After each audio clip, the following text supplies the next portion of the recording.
Here we are live, and I just noticed that my camera is not level. Alright. Hey guys, I'm not dead. Look at me, I'm alive. I don't know if I'm well, but I'm alive. I'm so very tired, but I figured I had to, both for my sake and because I missed the last live stream, had to do a stream today. It was very, very important for me. So, it's going to be a little bit of a short stream because I am so very tired and I have to get up really early tomorrow. So I'm thinking about 2 hours, and then by the end, as it says in the title somewhere, I'm going to reveal my super secret project, and I hope that it's a fun one, that you guys think is a fun one. Yeah, Isolauren is here. Hey dude, so good to have you, and I'm sorry that I missed the last live stream, and I'm even more sorry that I didn't actually say anything, give an update until after you. Hey, if that's El Cuervo is here as well. Hi guys, it is so good to have you here. I have arrived for answers. You're gonna have to wait a couple of hours, El Cuervo. Yeah. But then I will give you answers, I promise. Right. I have not actually done anything, any progress on my book since the last stream, I believe. And so I cannot wait to actually get started again. I've basically been so much in that super secret project thing. And you know, the whole landscape gardening, whatever, everything is just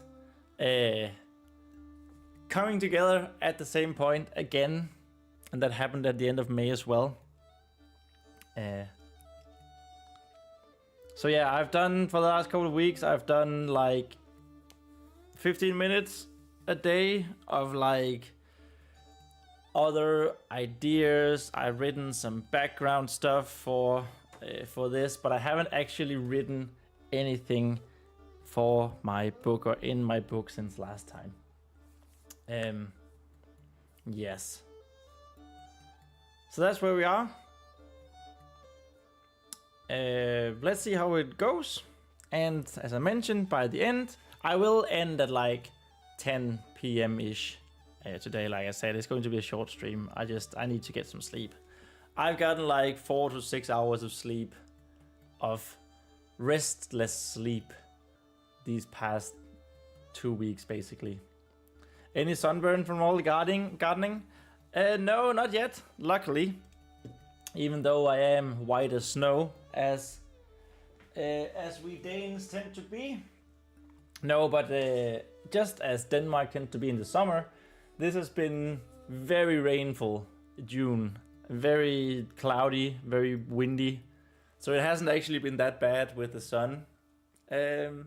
Apparently it's going to come a heat wave here next week. So we'll see how it goes there. But the sunscreen is definitely on my radar. Where on earth is my... Can I just mention that? I don't know if you can see it. I think all of my ink has evaporated. I'm pretty sure we still had some left last time. But because I just haven't been using it, it's just evaporated completely. That's a bit strange. No. Oh well, it counts. It counts as the ink cartridges used for my book. Right. I hope everything is going well with you guys. As we put in another ink cartridge.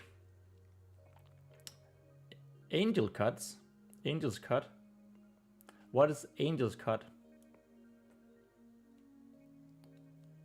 Is that a reference I should know about, or...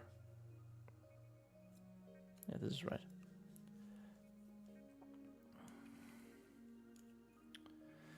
see. Let's see if I even remember how to do this live streaming thing. Of course, as there always is when I'm doing live stream after some time away, everything happened all at once. It was like OBS, Streamlabs had to be upgraded. This camera here was weird, and the other camera wasn't. This camera wasn't connected, and I finished the thumbnail for my secret project. It is going to be a video. I finished that like 6:30, I think, today. So it's really been some tight corners right there. But it's all good. It's all good. I can't wait to show you. It's going to be part of a two-parter just to teach you guys a little bit more. Yes. Okay, let me just... Right. Let's have a little bit of reading. El Cuervo, I don't know what that means. So I'm going to Google Translate that. It's not the right one.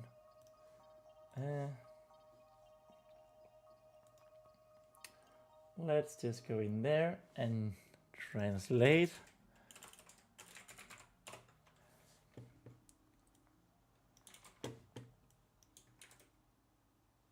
From Spanish. It can't be that hot. I know you guys have a heat wave in Spain and like France and Portugal. We don't have a heat wave yet in Denmark. It's actually rather cold for summer right now. It's been like 16 degrees today, I think. But the heat wave is supposedly coming next week, where you guys are going to get an even heat wave. Isidore says, sorry, the term is actually angel's share. The portion of a wine, whiskey, or other alcoholic spirits volume that is lost to evaporation. Oh, during aging. Particularly while it matures in barrels. Okay, okay, that's kind of funny. Yeah, let's go with that. Yeah, it was the angels who took the... who took my ink.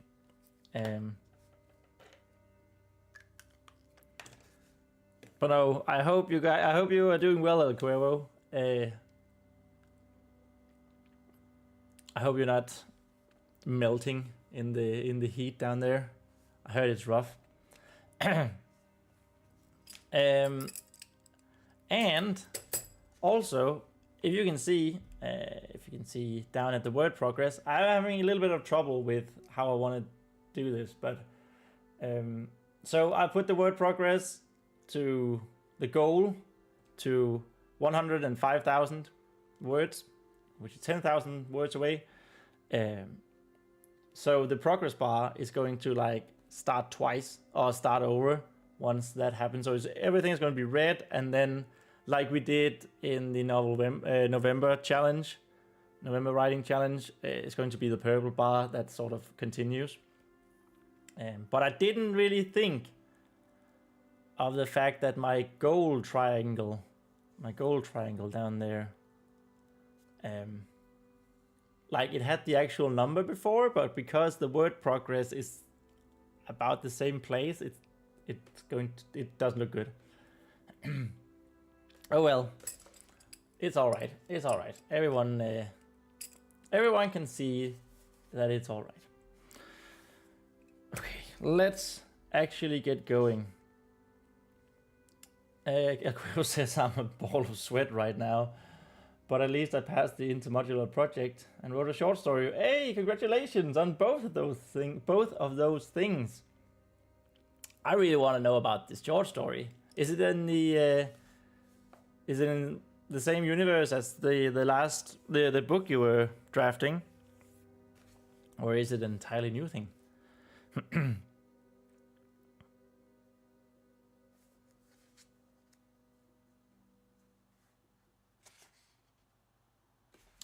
I don't remember where we were in the story. So I believe Vespa had just like...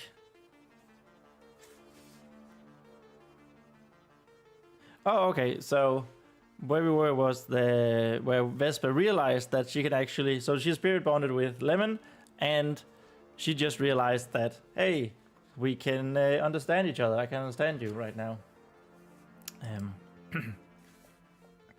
Let's just start from here. Lemon, of course, protested with screeches and loud whistles.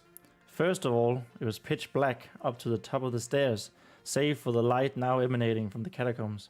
Secondly, the usually so confident Lemon didn't know if she could even lift the rope. Or part of it. Oh yeah, they're trying to figure out an escape plan. That's where we are. Maybe we should start up here, actually. What if Vespa placed the torch in a gauntlet hand and moved her right one to Lemon on top of her head, signaling her to step up, which she did immediately. When Lemon was down in front of her, Vespa continued. What if you flew up to find the rope? Maybe Squire Ronean left it up by the top of the stairs. It was a flimsy idea at best, but Vespa didn't have anything else. Lemon, of course, protested with screeches and loud whistles. First of all, it was pitch black up by the top of the stairs, save for the light now emanating from the catacombs. Secondly, the usually so confident Lemon didn't know if she could even lift a rope, or part of it. Should she manage to find one?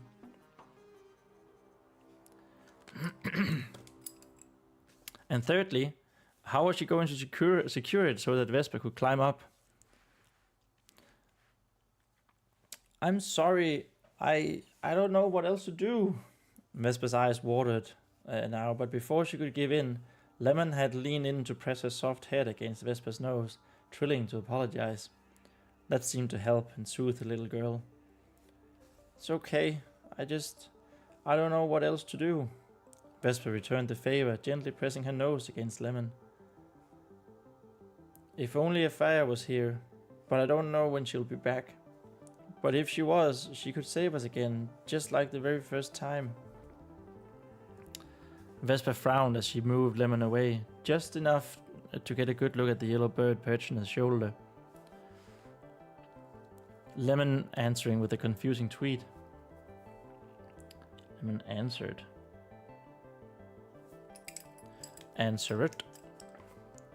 Not answering.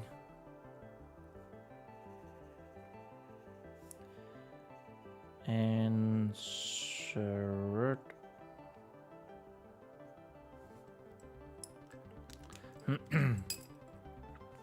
How did you end up down? How did you end up down here? Vespa had never actually given it any thought until now. Lemon cocked her head, trying to remember what had happened that night, the night before Vespa had found her injured down here. And then, with the help of flapping wings, loud whistles, some screeches, and tweets and trills, the little yellow bird told a story of escape from a tiny cage, fighting through a storm of rain and lightning, falling into thorny bushes, a hole of pitch darkness, sending her even further down until she finally plunked onto the cold stones until Vespa found her. Yeah, the comment needs a bit of a rewrite. Yep, it really did. Wow. Vespa's stomach stinged, not because of Squire Ronean this time, but instead because of what her best friend had been through, and especially that Vespa didn't know about it. Why had she never asked about it? Oh my god. So also repeat.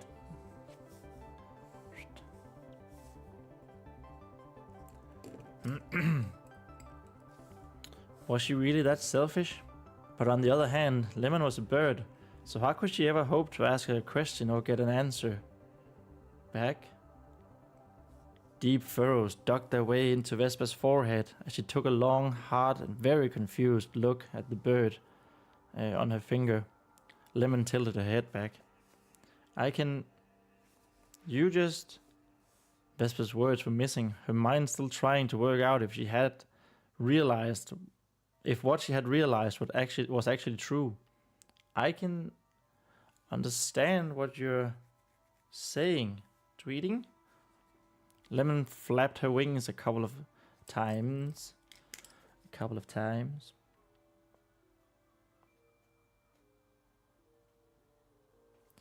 To accompany the confirmation that Vespa did indeed know what she was saying, and it was the same the other way around.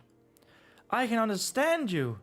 The happiness and excitement in Vespa's shout instantly forced any doubt or sadness away from the situation. Or pain. Doubt, sadness, or pain. Away from the situation. Renate, I can understand what Lemon is saying. I see, or rather, I know. The spirit confirmed, I guess it's confirmed, but we already had confirmed over here. Confirmed. And we're off. And we're going to start with a comment that says that we repeated ourselves. El Cuervo says, yes, I wanted to do a short story collection like the first 2 Witcher books, because I couldn't save time to write the Mechanical Fairy. I had to write it in my phone notes app. Oh, I ended up retelling with a retelling of a Spanish legend about a man who robs a church and turns crazy because of the looks of the saint statues. Also, you can change it with nodded. The spirit? No, he can't nod. He is the spirit in a book, but in a weapon, of course. But oh my god, dude, that sounds so awesome. You know, it was actually also the first 2 Witcher books that inspired me in getting started, because so, you know, I've told this before, but I started thinking about my universe around 2014. And at the time, I was like super into Song of Ice and Fire by George R. R. Martin, which is great and all, but it was also very intimidating. So I actually never thought that I wanted to start writing, but I also like was a little bit scared at the time because I could never write like him first try, which is it's a stupid reason, but it was what I thought. And the Song of Ice and Fire is this epic series, like thousands of pages long. And then years after, I think it was after I saw the first season of The Witcher. And then I bought the books and started reading them, and I was like, hey, I can start with short stories. So that was the idea that sort of began there. So I had the idea for my 10 short stories, of which I've almost made 4. Actually, let me just... The Witcher. I just want to see when it came out. Yeah, 2019. Yeah, that counts. Or that works in my timeline, because I didn't start writing until 2021, and by that point I had actually, maybe even 2022, and by that point I had definitely gone with the idea of short stories in my mind for quite a while. So yeah, that's so cool. And your short story, El Cuervo, is that it's like is it, you say it's a retelling, but is it like inspired by it, or is it an actual retelling of the story? Great minds think alike. Indeed. Okay, now let's actually begin here.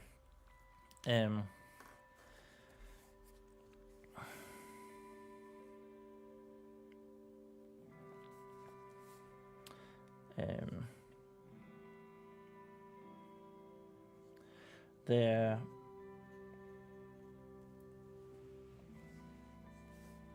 Okay, I just have to get into the thicker things. How do I write again?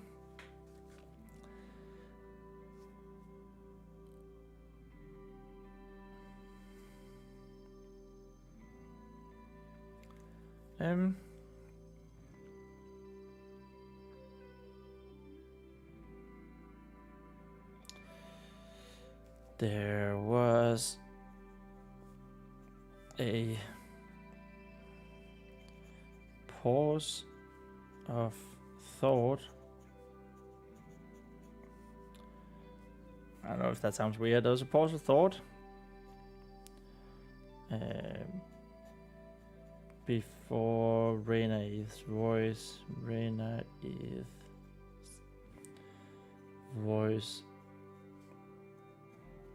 sounded again in Vespa's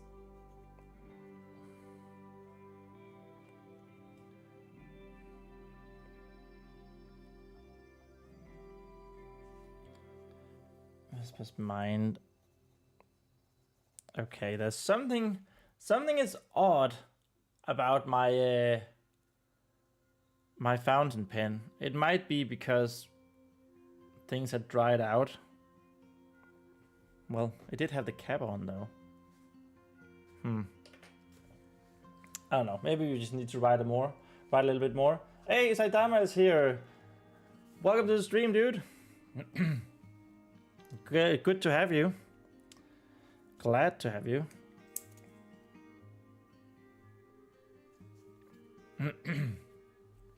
How are you doing, Saitama?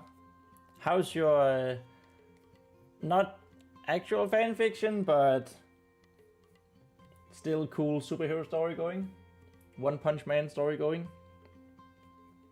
Almost One Punch Man. One Punch inspired. Was that what it was? El Cuervo says it's an adaptation in La Ahorca de Oro. Sorry for butchering Spanish. The protagonist robs the Holy Mary's trinket to give it to his lover. In mind, the night bell toll. He's part of a guild and it's a story about suicidal pride. Oh, that sounds cool. Satama says it's doing okay. Good. Love it.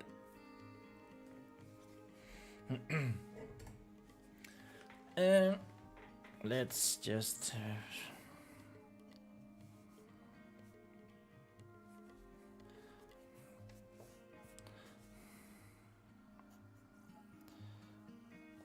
There is something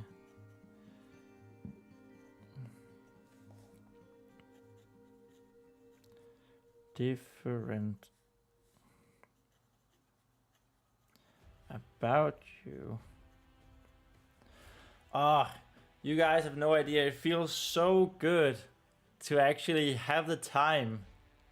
And even though I am tired, so I'm not sure if I have the energy, but to actually have the time to sit down and write in my book. I know I've only written 2 lines, but still, it's more than I've written in this book for the past 2 weeks. More than 2 weeks, it's like 16 days, 17 days. Something different about you. The both of you.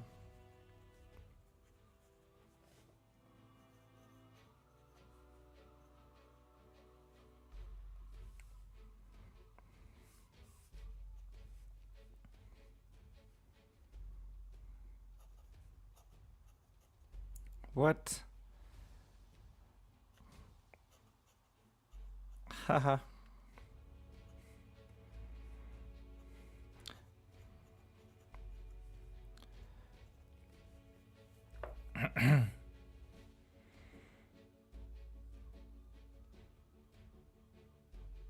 Vespa's joy.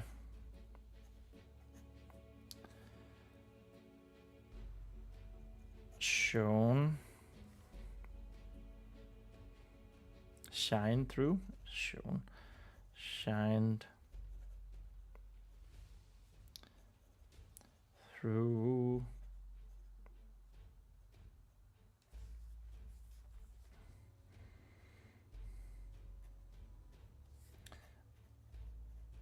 As Lemon was excitedly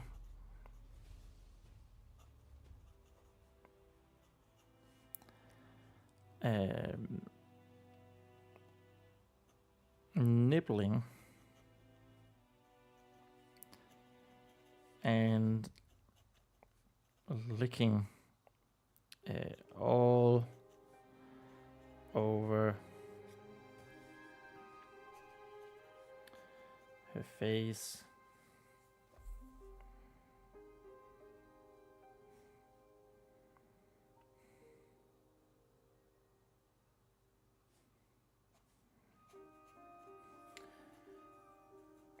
The fact that however it happened, it had happened. The fact that however it happened, let's go with that there.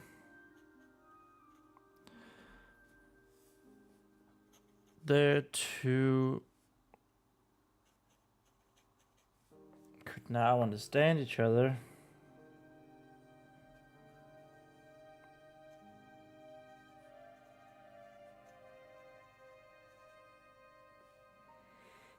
Stand each other. Oops.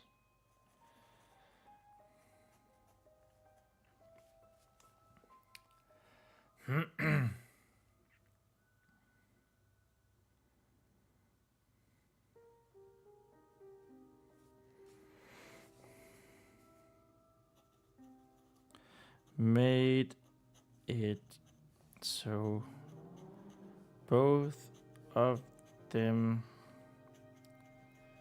could hardly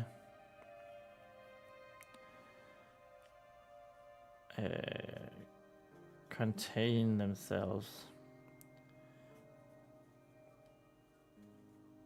Selves. No. Themselves. And their happiness. So this is a terrible paragraph. Really, really, really bad. But it's all right.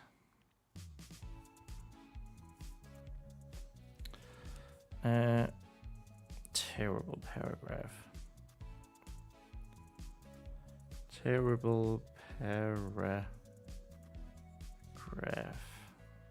Dot dot.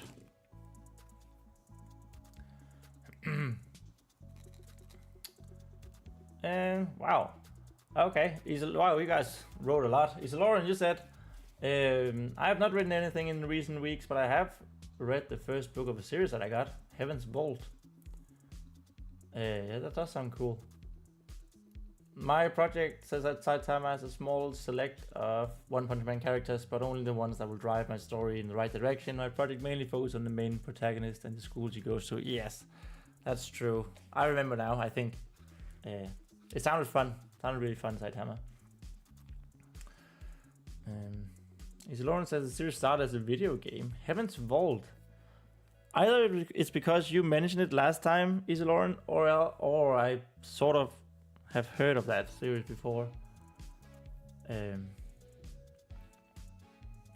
The lead writer decided to make a book adaptation of the game. It became 2 books. Later he wrote 2 more books with the continuation of the story. The story is about an archaeologist and her robot companion in a sci-fi setting. So a little bit of a Indiana Jones in space. The game is about exploring ruins and translating ancient forgotten text. The book follows the same story, kind of, and it's also full of ancient text to decipher along with the main character. Oh, that sounds so cool. Yeah, you mentioned it. Okay, that's why. Whoever says that reminds me of a series I read long ago, The Wind in Flames. There was also didn't Artemis Fowl do that? Where like there was an alphabet and you could sort of decipher stuff along the character. I don't know. I never actually read Artemis Fowl, but I had friends who did it in school. And they thought it was a pretty good book.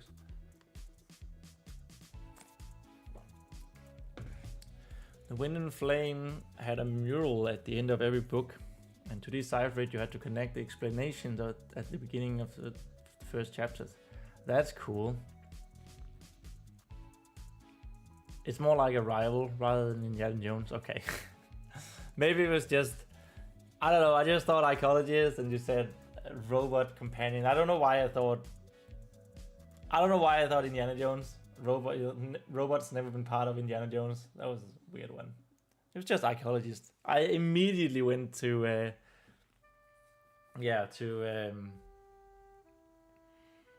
action adventure when it was a video game as well. Maybe there's parts of the video game I thought it was an action adventure, or my mind thought it.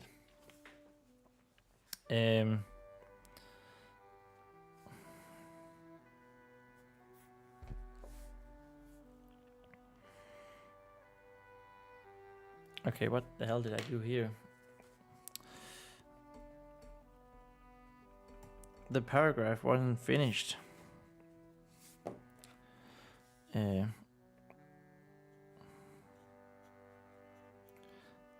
Stop it, Lemon.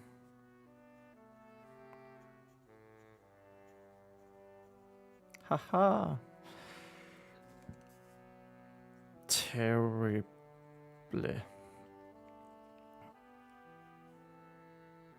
Oh.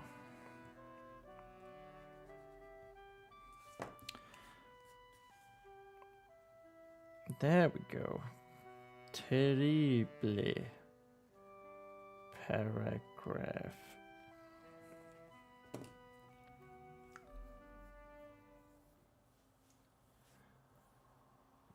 There are some 10 sections. Isolora says in Heaven's Wall there's some 10 sections where ruins are not very safe. The action scenes are OSHA violations. Classic video games. Is my green screen showing there? I can't. Oh, because of this one, isn't it? Oh yeah.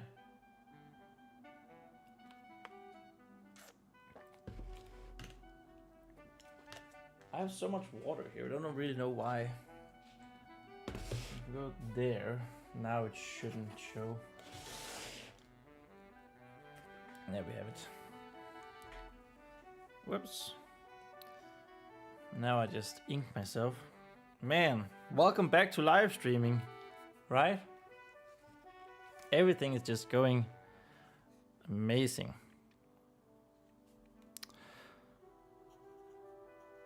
But Lemon didn't let up.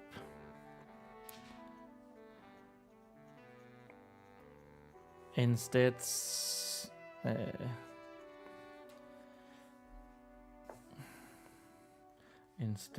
intensifying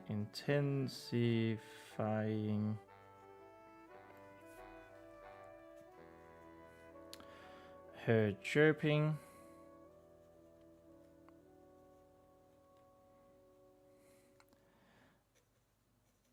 and excited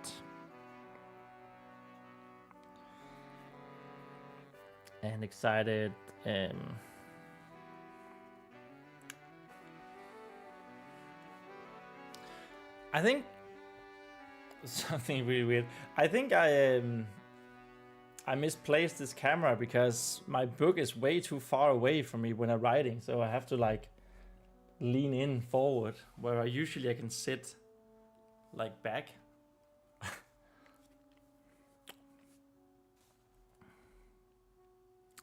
There's an N in there. Intensifying.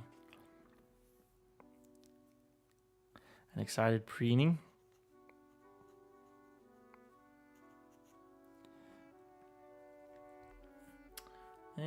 Isolauren says, yep, the robot has an ethical core and pains it to no end when the main character does anything unsafe. That's a really good set to character development, yeah. I shouldn't keep asking. Now I want to read it and it's probably impossible to find here in Spain. I mean, you don't know until you look, right? And others, and you know, if in case you don't mind reading it digitally, chances are, and this is not a recommendation, but chances are that the book is on the 7 seas, if you catch my drift. Pirate's life for me. But I'm not endorsing that in any way, shape, or form. Just wanted to mention.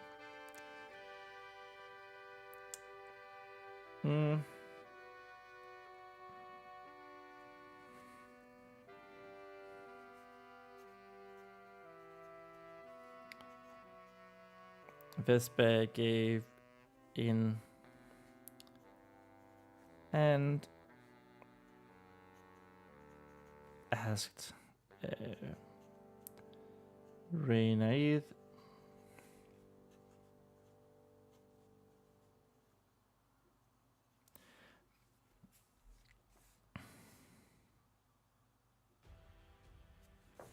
and simply tried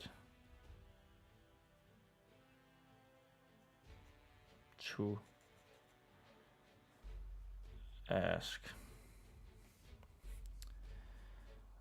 in between giggles,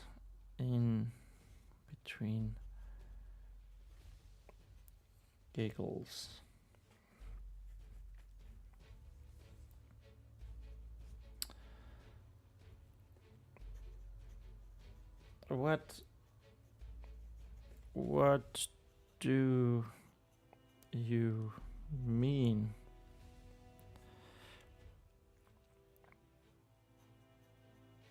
that we're different?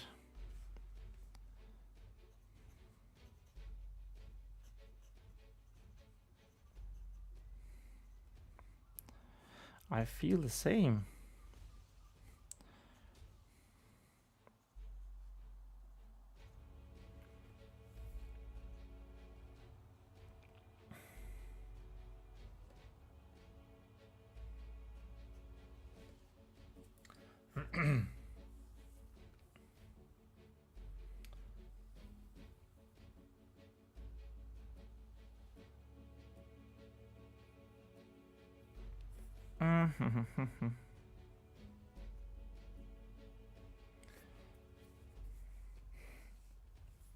And just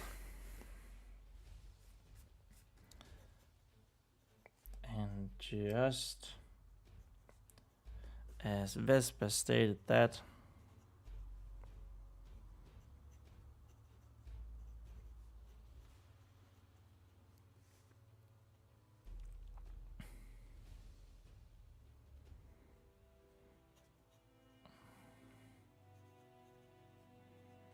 the pain and direness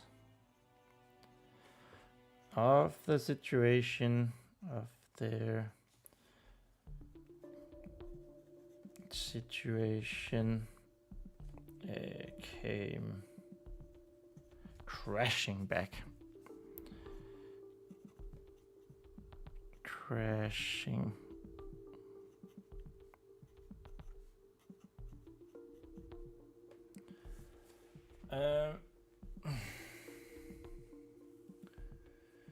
Came crashing back.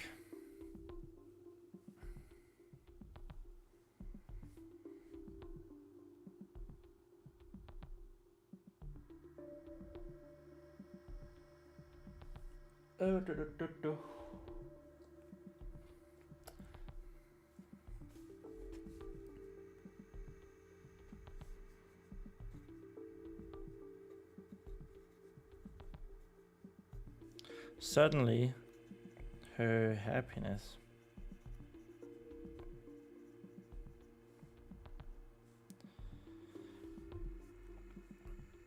struggled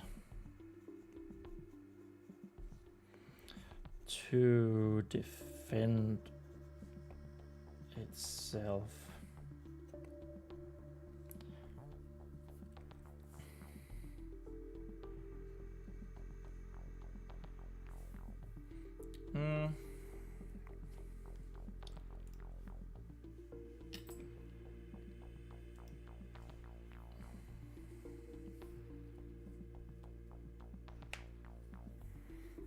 The reviews for Heaven's Vault is mixed, but the people with some hours invested generally are positive. I myself has almost 150 hours played.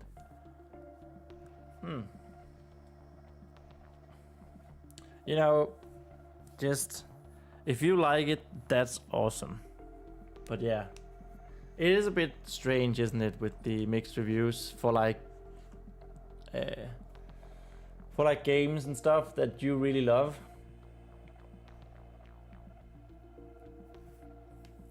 But it's like, I have movies that are like some of my favorite movies. For example, Scott Pilgrim vs. the World. That's one of my favorite movies. But I also know that it's way too long, and I can pinpoint exactly where it feels too long in the movie. So like, I know it has weaknesses, but I still love it to bits.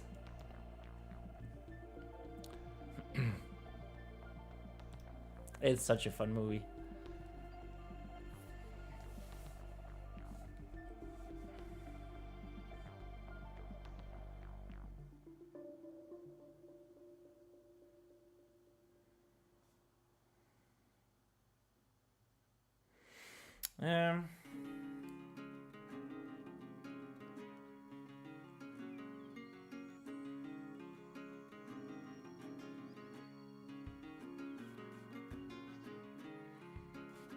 Oh, sorry.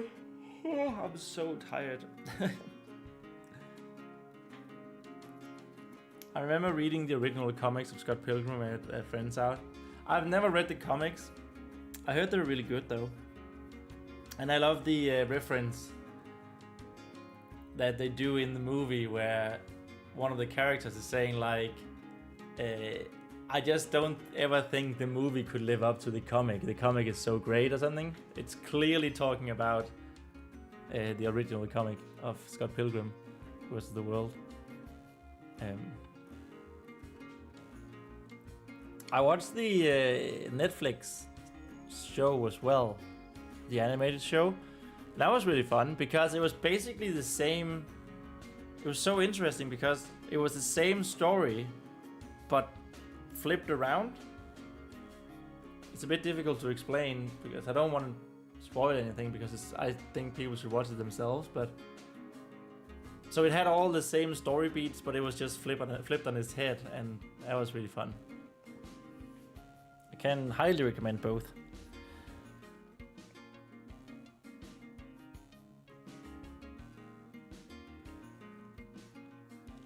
Elon says I love Napoleon Dynamite. The movie is not generally liked, but that doesn't make it bad. It's just different. Yeah, exactly. I've never watched that.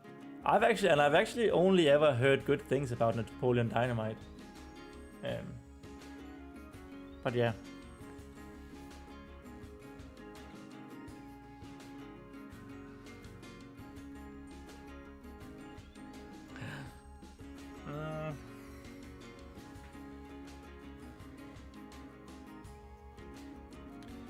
Lemon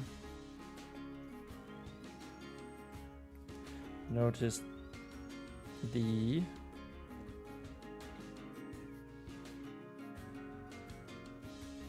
change in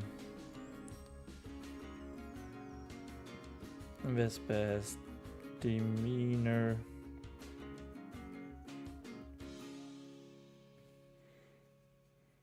as well.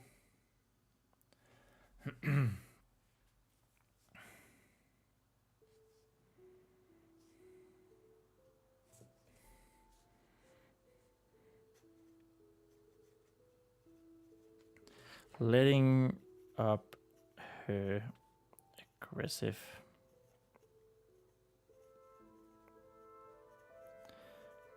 preening.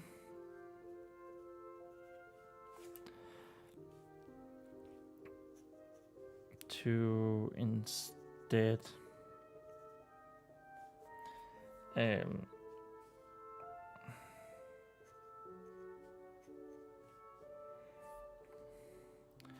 ask Vespa what happened.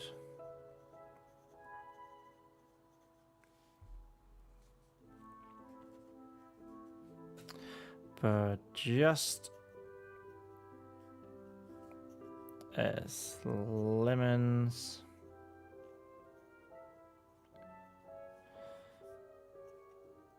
questioning tweet. As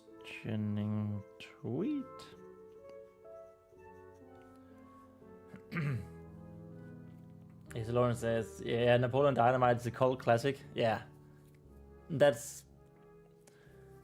I don't know. I feel like, well, a lot of things can be cult classics, but I feel like usually when something is a cult classic, it's because it's so bad that people love it, and I don't think that's the case with Napoleon Dynamite, despite not having watched it. But what I've heard from it, that is actually a decent movie, pretty good movie, but people really love it.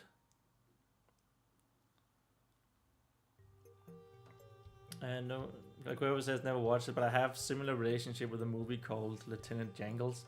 Yeah, I've never heard about that one either. Lieutenant Jangles.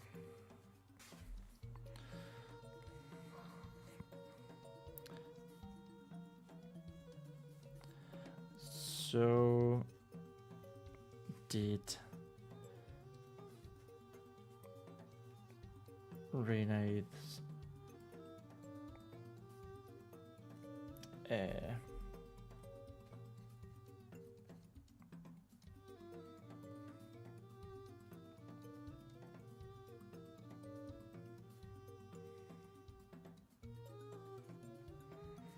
now I have a decision to make,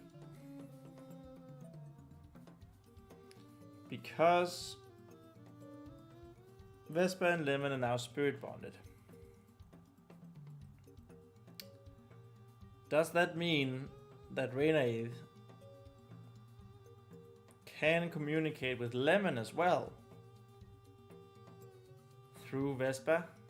Like, he could already communicate with Lemon back when Lemon was sitting on the Warhammer, touching the Warhammer.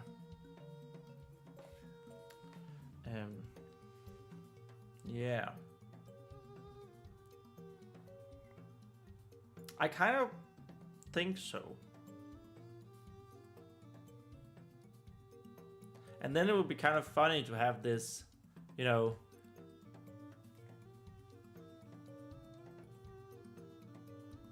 three-person where only one of them actually speaks out loud, because one is a bird and tweeting, and another one is a spirit and whose voice can only be heard by those attuned to him. But they can all sort of just talk to each other. Kind of like that, actually.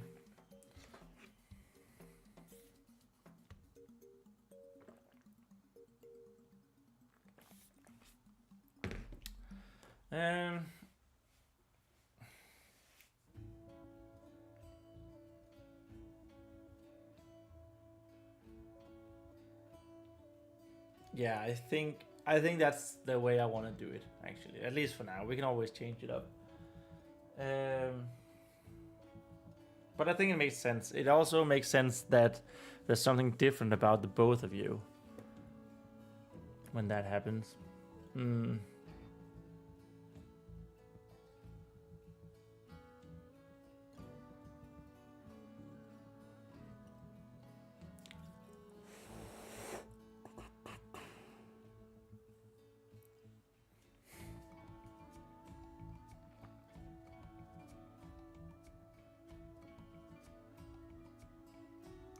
Okay, said, well, now that I've finished with studies until September, hey, way to go, dude.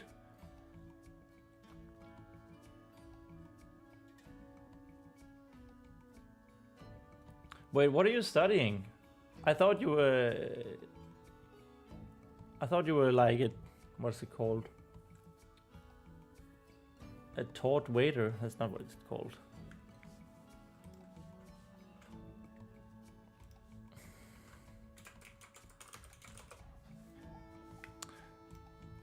A skilled? Alright. Skilled waiter.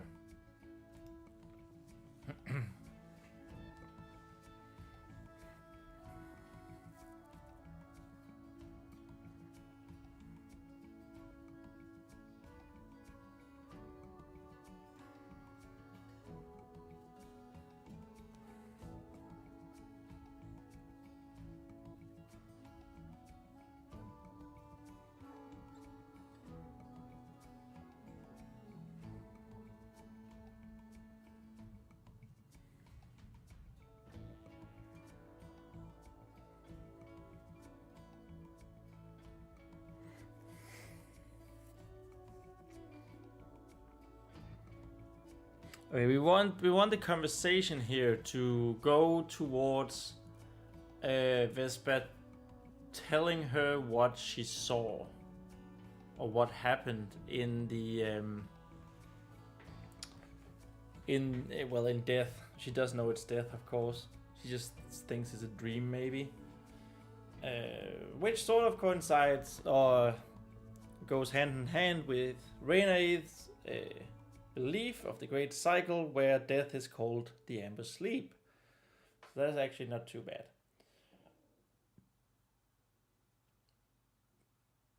But I don't want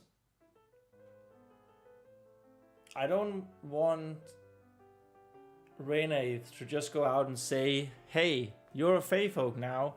You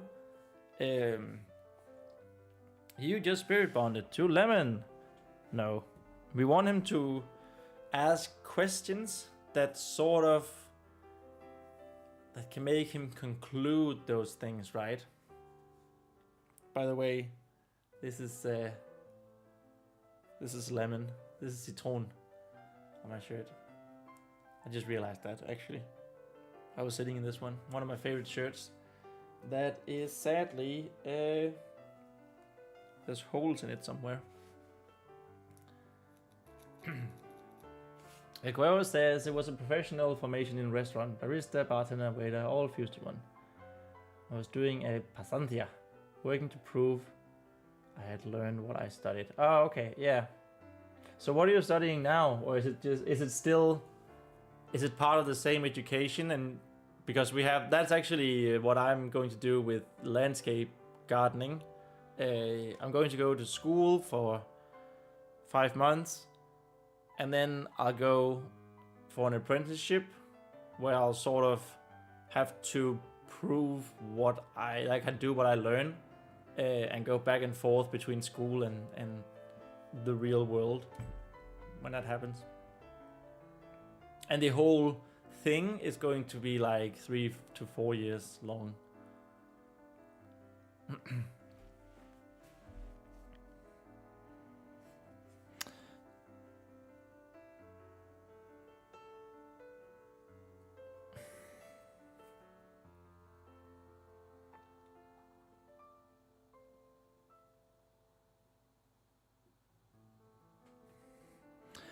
Let's go with the well.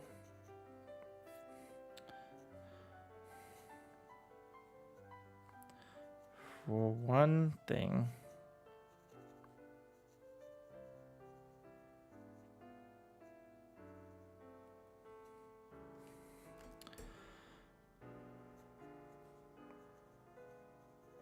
I seem to be able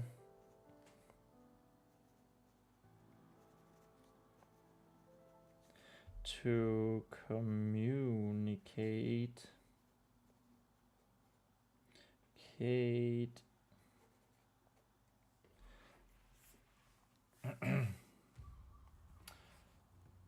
Oh, a girl says, now I'm going to study for banking now. I studied to be a waiter, to always have the possibility to be employed. There's always a need for a waiter in Spain. Yeah, I guess that's true.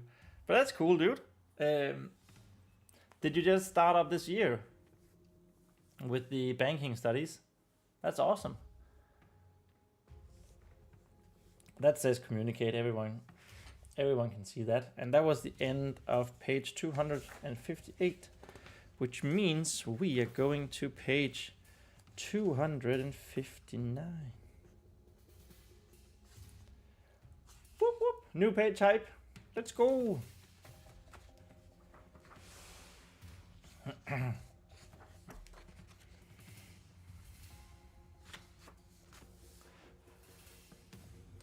Yeah, this camera here is way too far from where it usually is. Maybe I should actually. So if I go like this, I think this is better, and then I might as well do it right away. So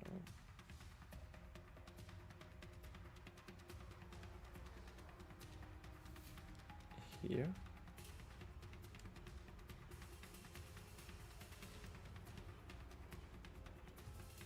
Here. Oh yeah, that's much better. That's much better. So it's still a bit odd. No. Maybe like that. That looks about right, doesn't it? No? Just trying to get it to be straight. Anyway,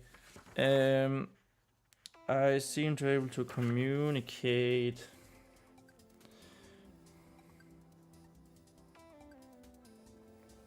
freely with Lemon.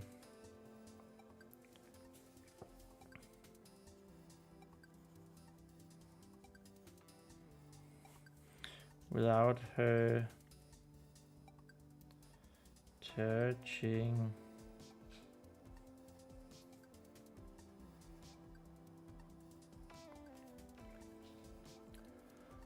touching my warhammer.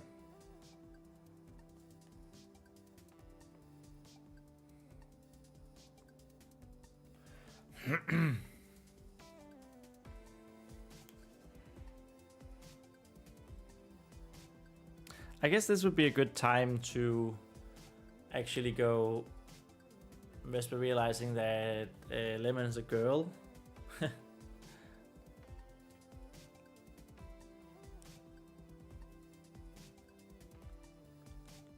Lauren says, I was in Spain for work once, Palma de Mallorca, company conference. I remember the waiters standing over our shoulder, filling our wine glasses as soon as they were empty. Well, that sounds like a fun conference.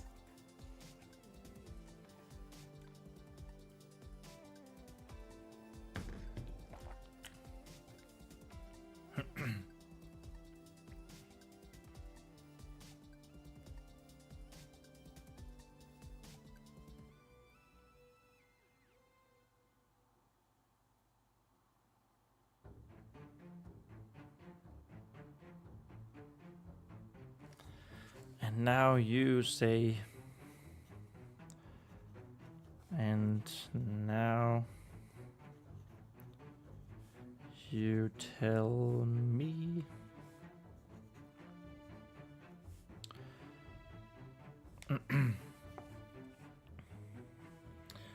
that you are able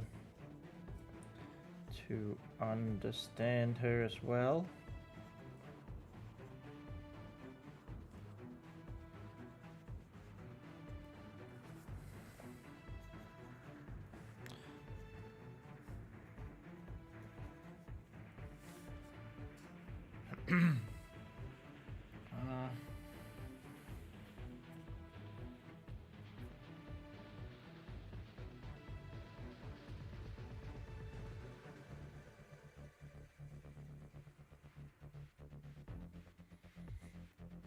I'm gonna stand her as well.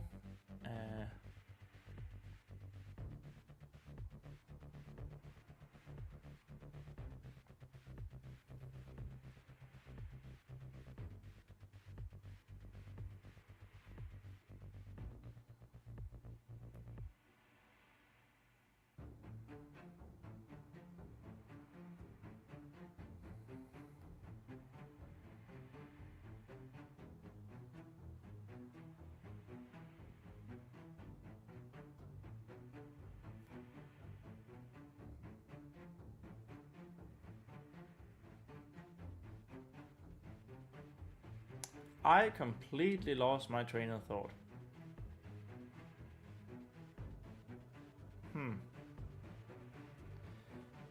What do you want? I want Vespa to realize that Lemon's a girl.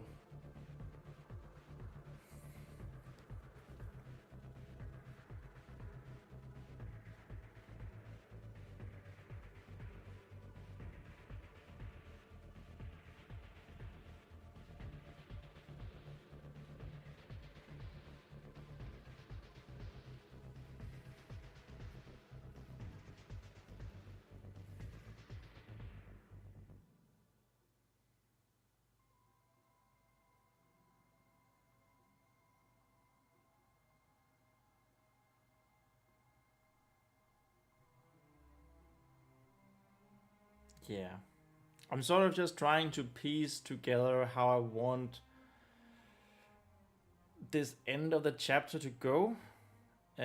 Because we have to get Vespa to realize Lemon is a girl. We have to let Rene give some hints, like some of his thoughts that allude to the fact that he thinks the two are spirit bonded without actually saying it. We have to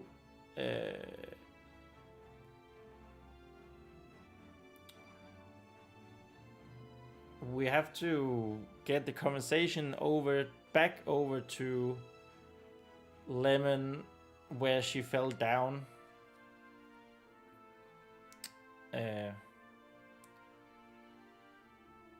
And then we want Vespa and Lemon to crawl for it, up for the event where Lemon fell down. So crawl up the shelves and into the vent. And then we have to have Rene say, hey, wait, try lift the hammer. Vespa, of course, being really, what? That didn't work before. And then Vespa lifting the hammer, meaning that she's a true Fey folk. And I think that's where the chapter ends. But there's like things that I need to stitch together. Coconut is just El Cuervo. You know, El Cuervo, I might end up just saying Coconut because that's your username. Well, that's your user tag on YouTube. I don't know if your username is still El Cuervo, but yeah. But you're writing Spanish again, and I don't know what any of it means.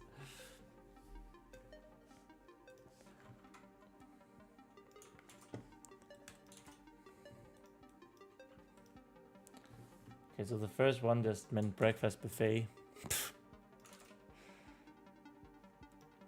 The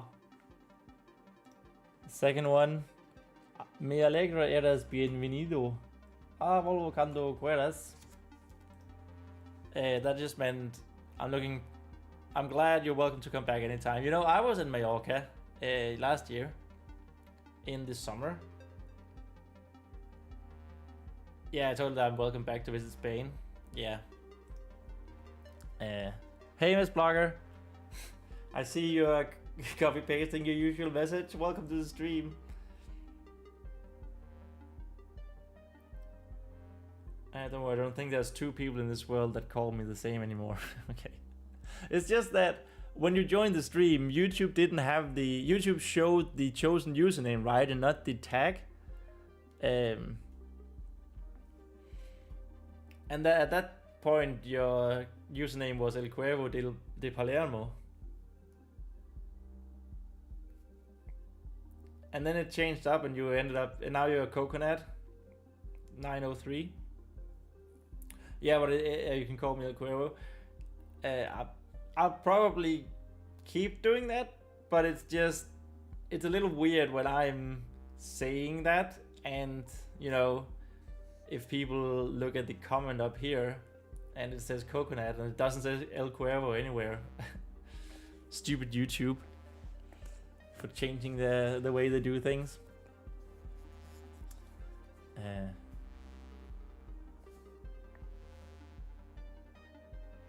Okay, so let's go back here. Oh, this is a much more comfortable writing position.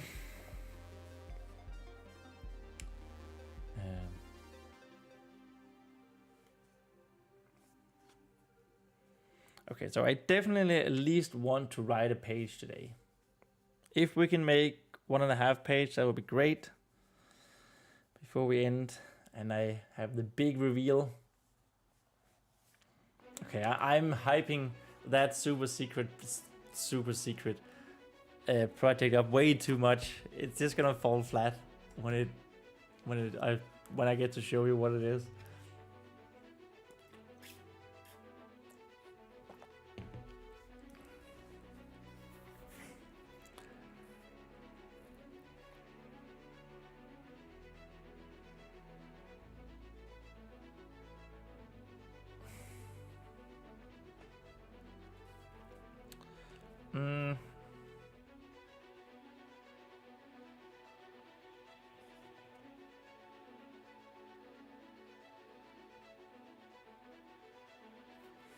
Okay.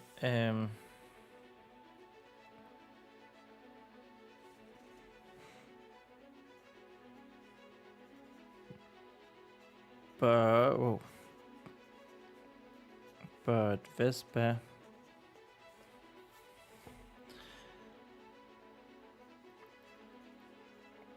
wasn't listening.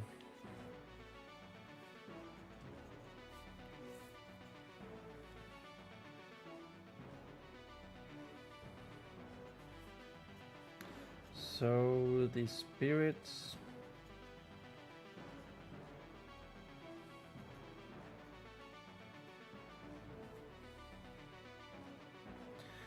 question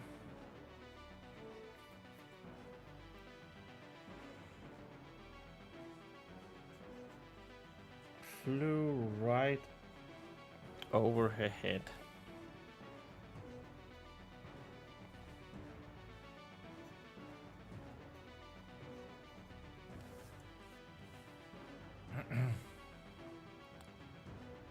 I heard El Huevo at first, says he's Lauren, but I thought that no, that's not appropriate. I know that what isn't slang. Yeah, it's probably my ability to butcher words. El Cuervo, which I believe means the crow. El Huevo just means balls. That's nothing. I had a native English teacher that called me Hobgoblin because I looked like the beer mascot. What? Thanks, teacher. Calling a student hobgoblins. What the hell?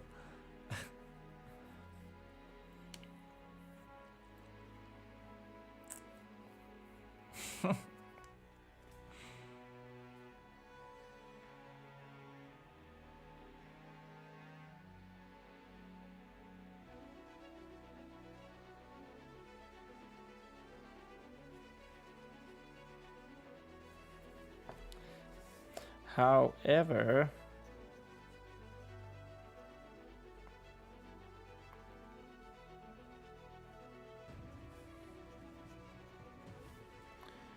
when Vespa started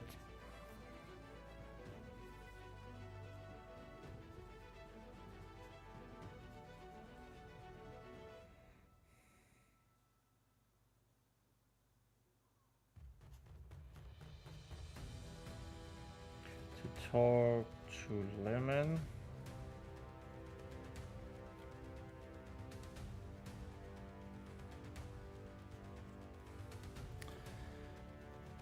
She did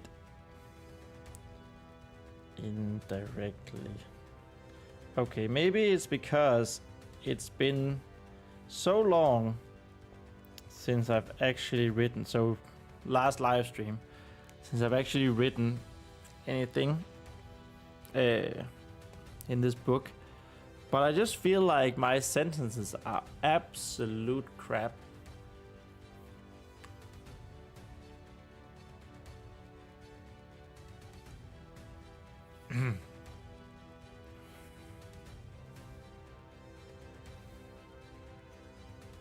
Answer.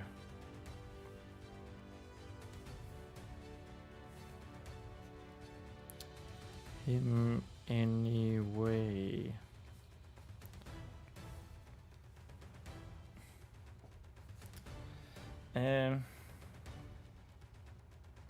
And also my ability to write letters has definitely not improved. Definitely not improved by not writing anything by hand.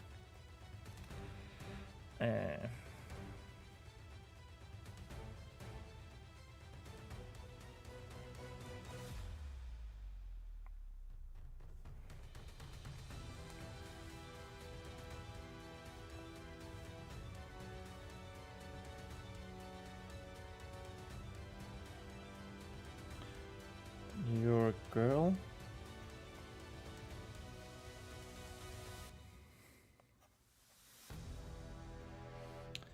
Vespa fixated.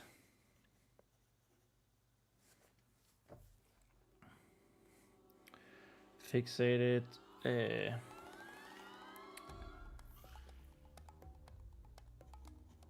So hard on the little yellow bird.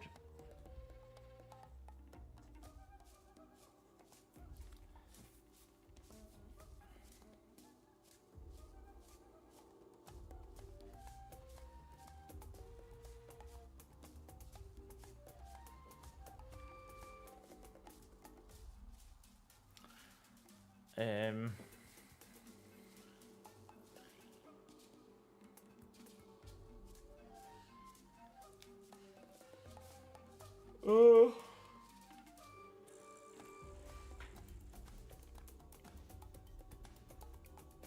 That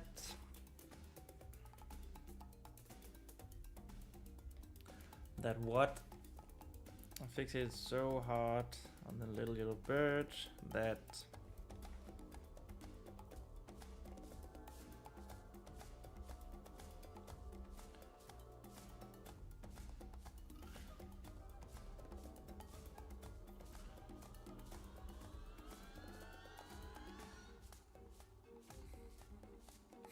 Lauren says, I know there's a bird, the willow ptarmigan, that has a call that sounds like a weeble, a huevo. Spanish speakers find it hilarious. Maybe it's a Spanish bird, you know, it is actually speaking Spanish.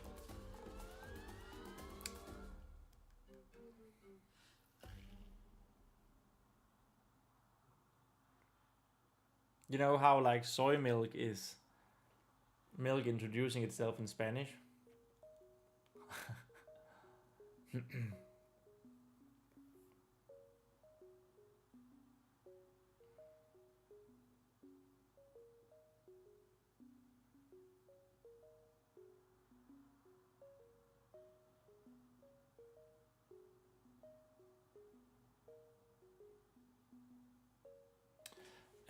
Something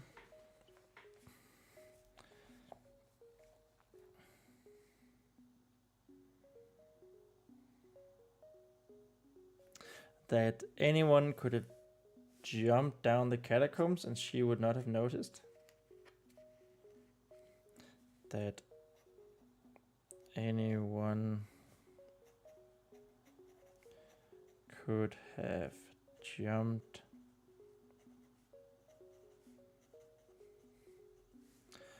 down the catacombs.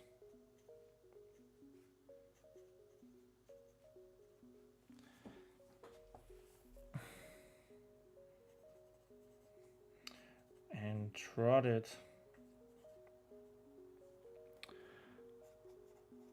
towards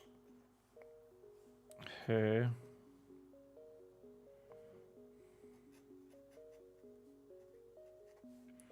yelling obscenities.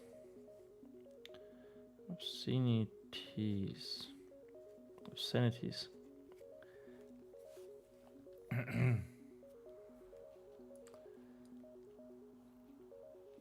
Squire says, I wanted to ask how many languages you all know. Lawrence, I know Swedish, English, a little bit of German. That's pretty much the same as me, except for the Swedish. I speak Danish, I speak English, and I speak a little bit of German. I'm not very good. I remember in my high school German exam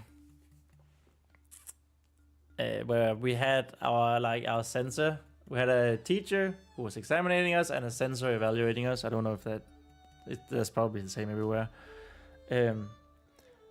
But the censor was actually German. And she said,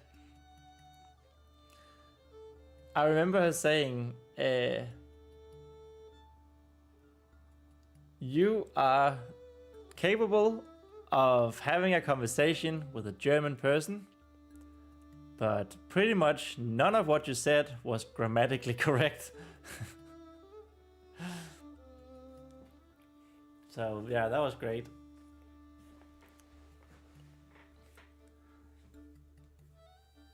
And well, I already knew it. I have never been good at grammar.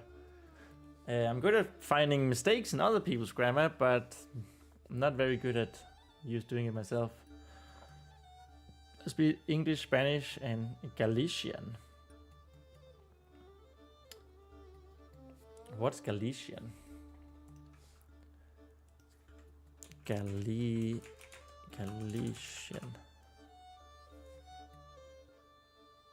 Ibero-Romance. Ah, northwestern Spain. Okay. Cool. As long as I can read German and kind of get the meaning. I can pronounce German words, but I cannot make full sentences or understand easily when anyone speaks. Yeah, that's pretty much where I am with German as well.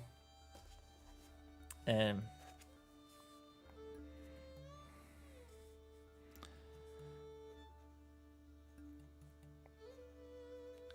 Vespa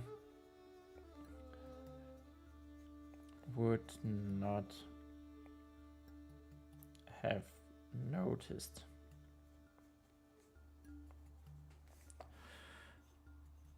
Or even batted an eye.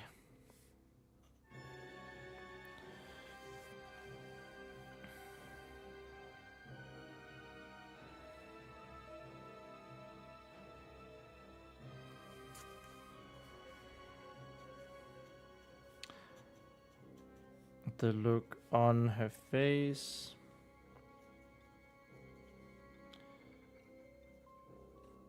was a mix of interest, of confusion, interest,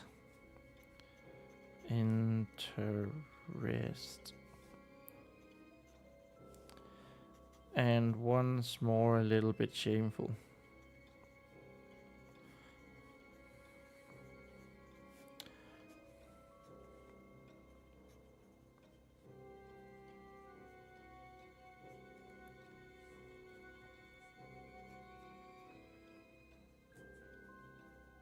This was her best friend.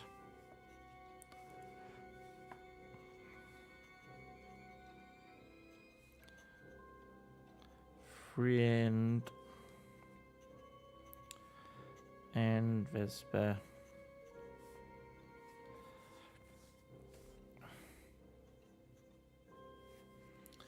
was so sure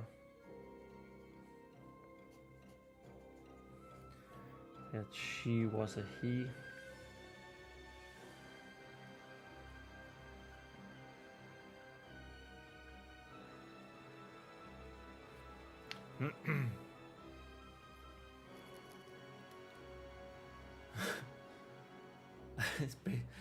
Galician is basically hillbilly Portuguese.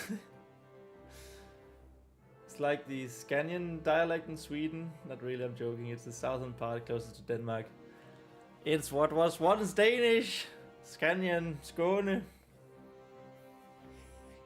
We want it back. We want it back, Iseloren. Skåne, Halland og Blekinge. Make Denmark great again. We want the part of Germany that was taken from us as well. I guess not so much taken, they voted, they wanted to become part of Germany, but that doesn't matter, we want it back. Gräv bort Skåne.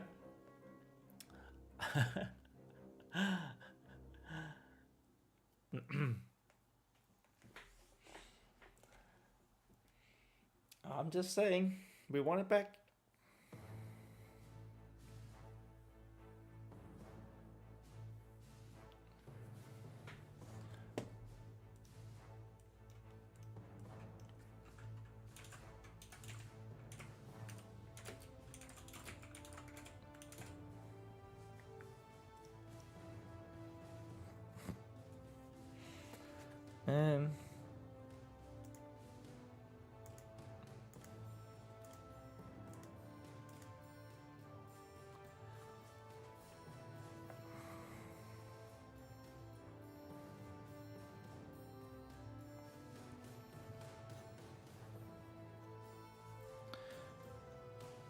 Lemon responded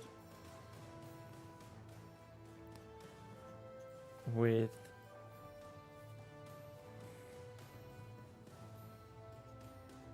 an excited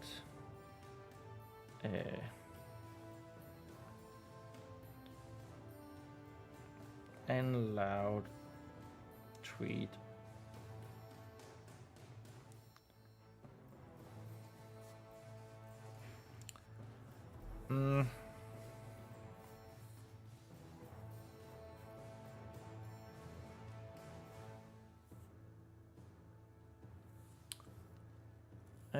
Elgos asks, what's your favorite myth from your country? Mine is a myth about how a sun goddess made a sunflower for people to put in their doors to repel evil spirits, to stop them and make them count the petals. That's nice. A favorite myth from Denmark. Well, I of course always loved the Norse mythology stories. It's called the Iguskilor. Nice. I'm trying to think if we had any myths like.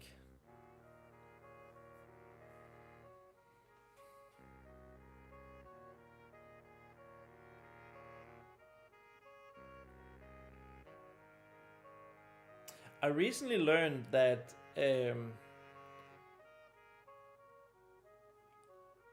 that there was this old folklore in Denmark, and that's actually the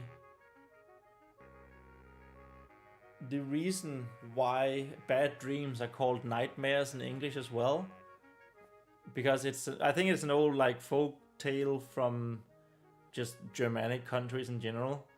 But in Danish we have Marit, which is called, which is translated to nightmares, a nightmare.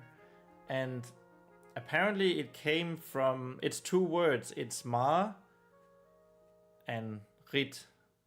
And Mar is the name of like a witch monster type thing. And Rit or Ride is to ride. So back in old times when there was like a fog at dusk, there was this folktale of if you ever saw like floating balls of light in the dusk, never look directly at them, because if you did, this evil spirit, this monster, this witch type thing, the mare, Man, would possess you, I think it was. And that's why you got nightmares. You would be ridden by the mare, Marit. And you know that, and then in English that turned into, that's why it's the nightly mare. I think that's pretty cool.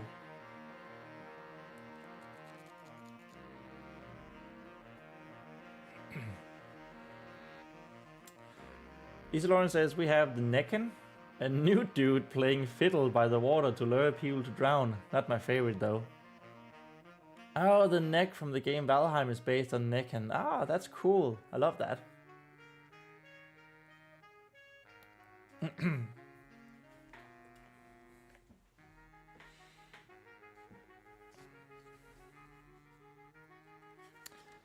Yeah, what else do we have? Of course, there were trolls in Danish lore.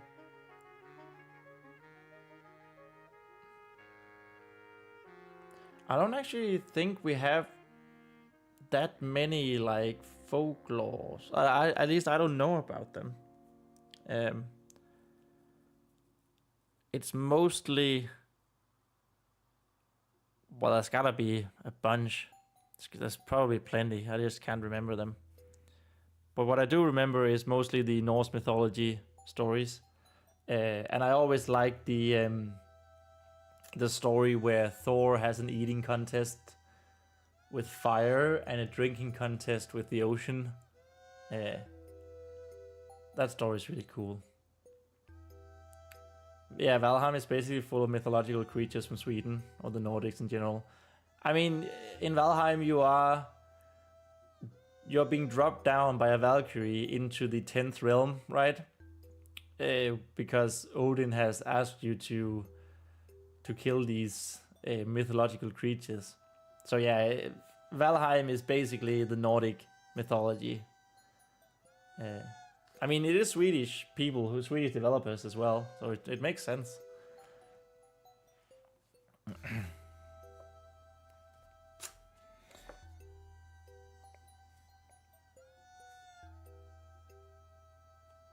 Telling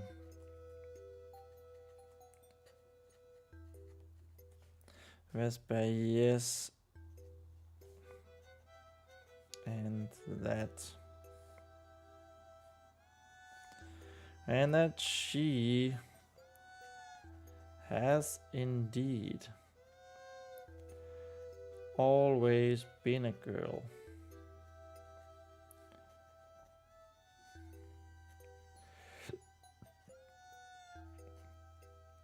The reason why I have this plot point in my story, by the way, I don't know if I've probably mentioned it a lot, but it's not really a big plot point, but it's just because I thought Citron Lemon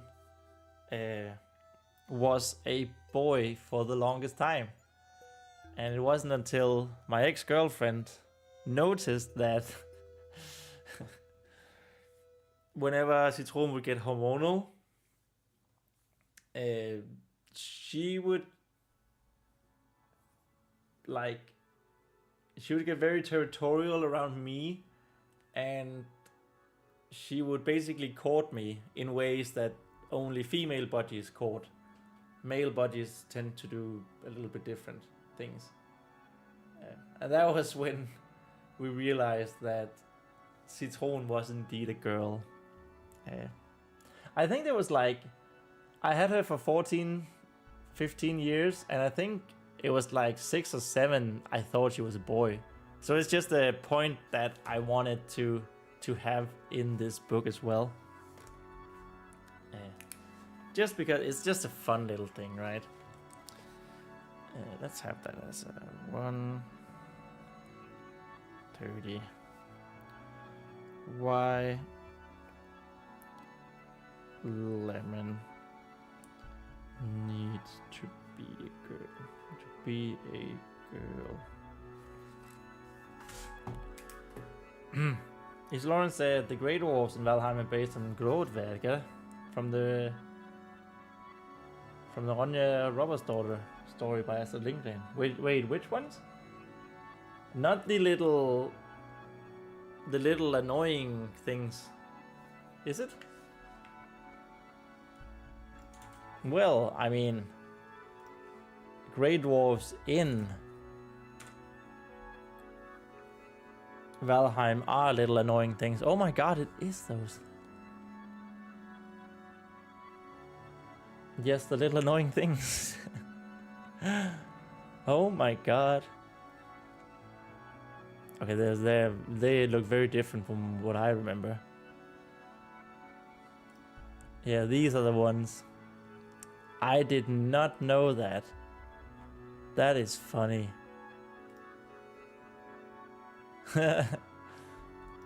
Well, they are super freaking annoying in all of them. In both. Well, I would go as far and say that the Grey Dwarfs are more annoying in Valheim than they are in Ronja Robert's daughter. At least the old movie from the 80s, 70s.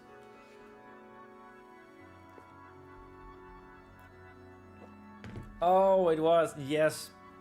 Okay. Yeah, those are the Rumpnisser, not Grodvergar. Okay. Okay. Then I don't remember the. I don't remember those. Ronja Robert's daughter. No, not the new one. Give me the old one. Ronja. Yeah, from 85. Let's see if there are any photos here of Grodvergar. Maybe we should.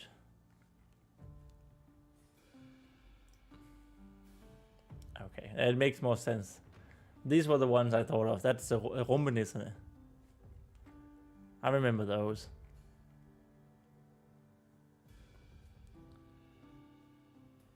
The Grey Dwarves attack at night in a swarm. They don't like fire. You also got that thing of having a gazillion kind of folkloric goblins. Probably. Yeah. In Denmark, it's mostly elves. Like, not the elves of fantasy elves, but the elves of Christmas elves. But in Danish folklore, they are not cute or sweet at all. They're actually quite terrible, setting farms on fire, killing animals if they don't please them, possessing people, making people suicide. It's really crazy actually.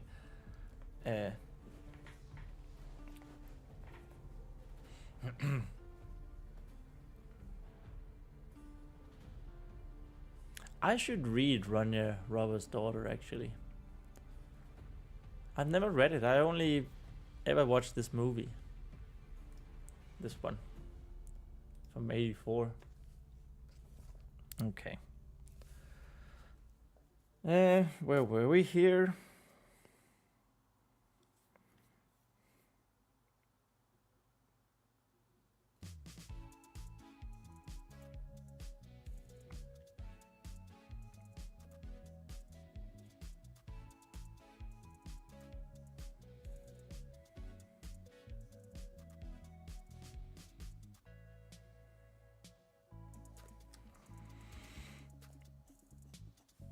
I thought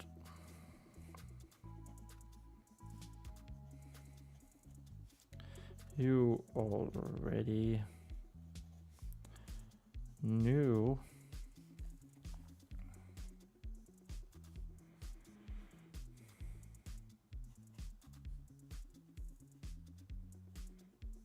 Renee asked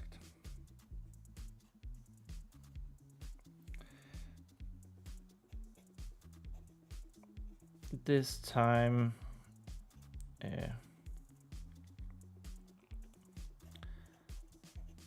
Vespa heard him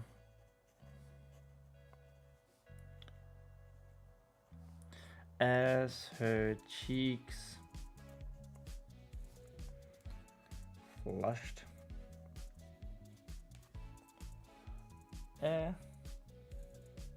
Hey, Sama says, you're doing great. Thank you so much, dude. I mean, it could have been better, but, you know, this live stream is just to show that I'm not dead. Even though I'm so tired, I might as well be. So you can just... I think we're a couple of lines away from having written 1 page today. So that's good. I will continue for a couple of hours in total for the live stream. So we have like... We started a little 5 minutes later, so we have like 20 minutes left.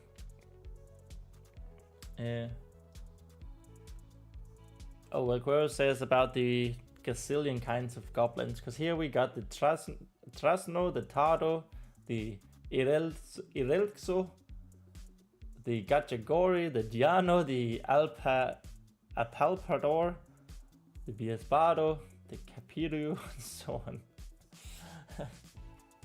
Okay, I don't remember. Now, I did also say that I didn't know any folklore, and then I realized that we do have the elves in Denmark. But elves were like just bad spirits, I think. Just like everything bad was just them. There's a bunch of different flavors of the same kind of folkloric creatures. Yeah, exactly.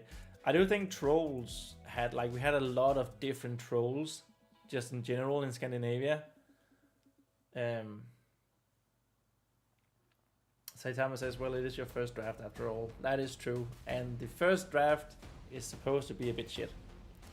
I'm just excited and happy. 1, to be live streaming again. And 2, to be writing in this book again. It's been too long. What? Equero says, yeah, a palpador means the rubber one. It robs you. Okay. Sounds weird.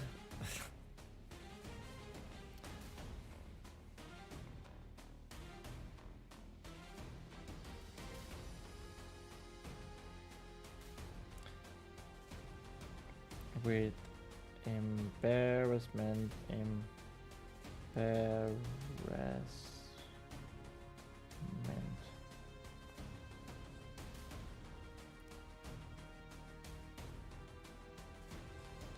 Oh my god, that looks horrible.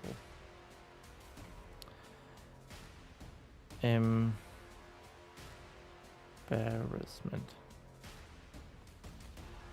I don't actually know if I spelled that correctly.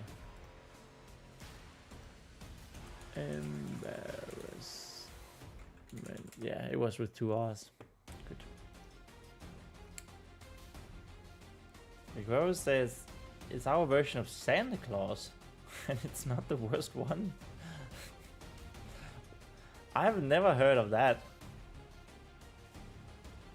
I do know there are different Santa Clauses around the world, but is it Sweden or is it Lauren? Is it Sweden or Finland who has the? Or is it Germany who has Krampus, the anti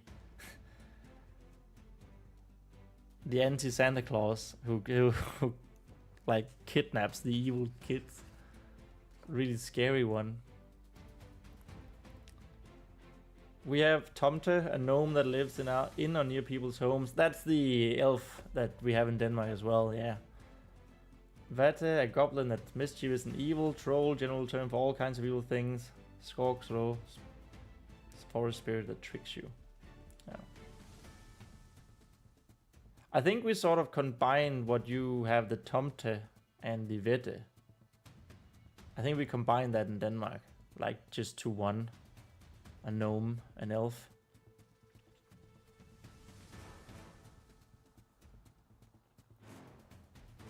Because what we had, the nisse, was actually quite very different.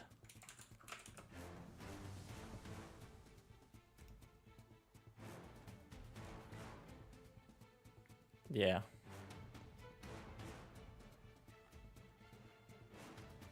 They were quite they were quite evil. Or at least the payback was quite harsh when whenever they didn't get what they desired. Thomas says, what do you think I should have as my first villains?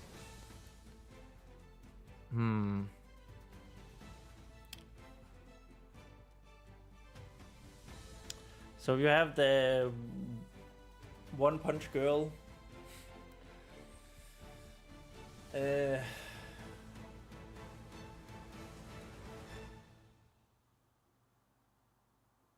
I mean, since you're doing like the comedy, right? Like a comedy of One Punch Man. And I think maybe they already did, but you could always have a villain, the first villain, be like this super buff person who's like really want to challenge your One Punch Girl in every way. Sorry, I don't remember. I remember you had like a pun for your main character, so it wasn't One Punch Man, but something similar in girl.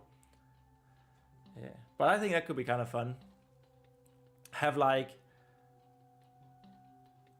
maybe not even have the first one be like a villain, but someone who is super strong as well, really buff, really confident, and really jealous of your main character, and who keeps challenging them to all kinds of things that they instantly lose, and just they won't accept defeat. That could be kind of funny, I think. Whoever says Catalonians have the Tio. It's a wood doll. They feed trash and bash to death on Christmas to release sweets. I've heard of that. That is so funny. A little bit strange, but so funny. If you let them, the Nisse, Tomte be, and fed them, they brought good luck and healthy livestock. That's true. But if you didn't, they would burn your house down and kill the animals and make people go insane. That's why what I meant by like they were actually quite evil. But it's true, they brought good luck and harvest and all that. Yeah, all hell broke loose. If treated nicely, if treated satisfactory to them, I guess you should say, then they were nice.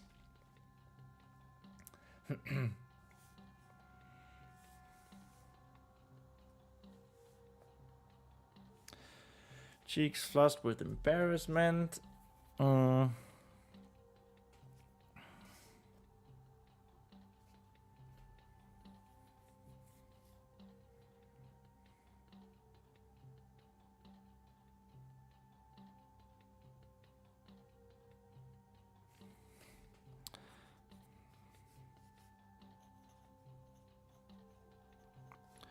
Before she could say anything. However,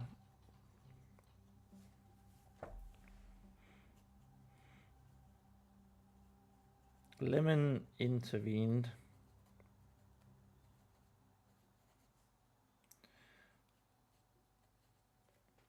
With outstretched wings,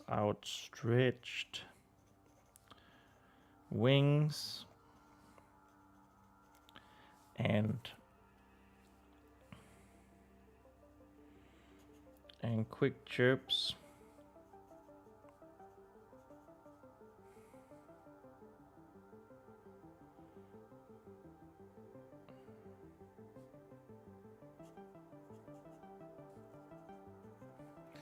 telling Vespa how it was all right. Now, that begs the question. Could Lemon know what Vespa was saying? It's just Vespa who couldn't understand Lemon. I don't think I want that. I want them to like not understand each other, but like still, you know, have a bond so they sort of understand each other. Vespa pretending that she understands Lemon, of course, and now both of them do understand when they each talk. Did Lemon already understand?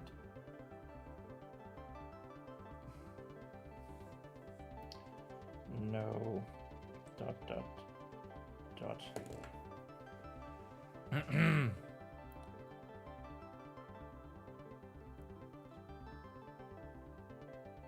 Saitama says, I was thinking of having my first villains as robots that are owned by the scientist at my protagonist school, and something causes them to become self-aware and they cause trouble. My project isn't a comedy. Oh, okay, it's not a comedy. Oh. Yeah. Yeah, you could do, definitely. I think you should go for it. At least see how it pans out. And if you like how it pans out, you can always change things up later. Even if it is changing up the villain. I didn't know who my villain was for the longest time. I just knew there had to be a villain. I don't actually remember. I don't remember if I even figured out who the villain was supposed to be before I began writing this first draft.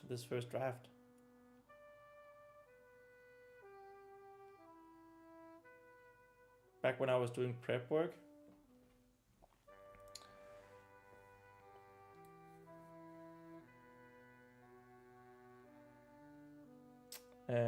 Lauren says I can recommend the game Heart of the Machine. You start as a single robot that gains consciousness and you decide how to handle it. The game evolves into a complex grand strategy after that point. That sounds kind of cool.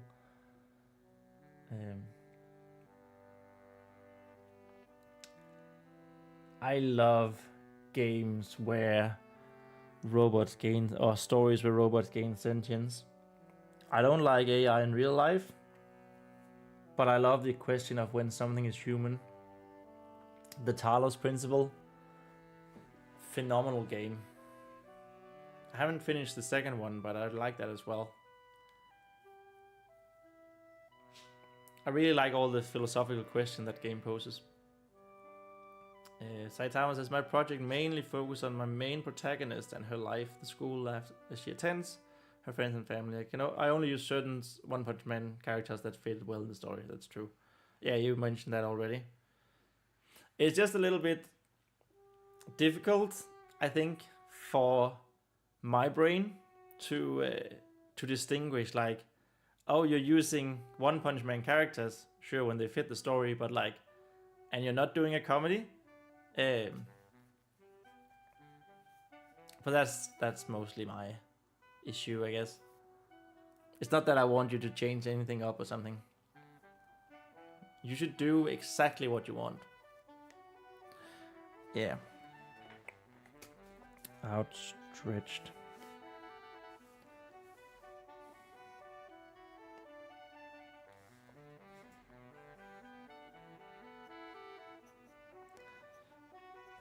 Things.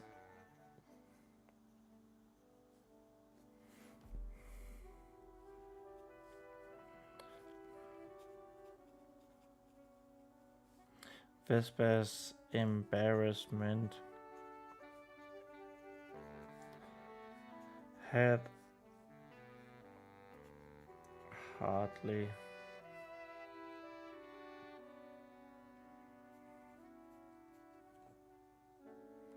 left her warm cheeks.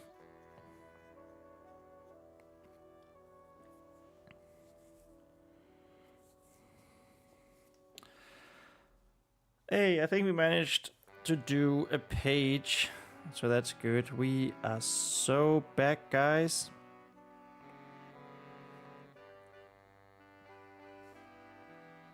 And I think next week we can have, I can get back to 2 live streams, Monday and Wednesday. So I'm looking forward to that.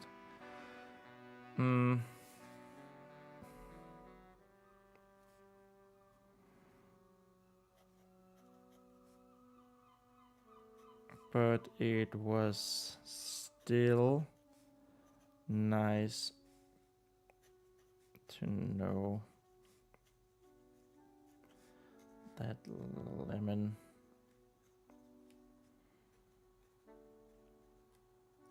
wasn't offended.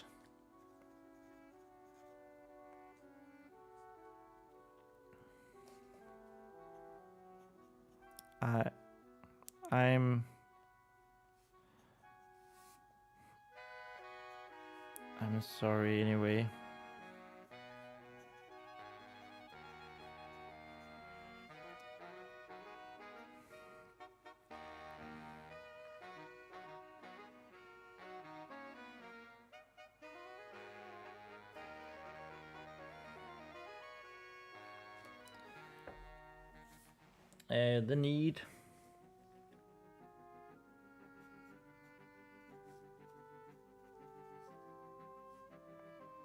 The need to apologize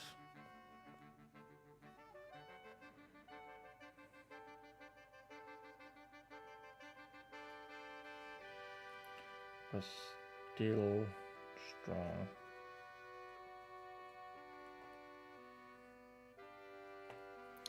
Though I do feel I kind of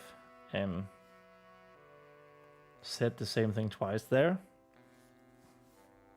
Oh well.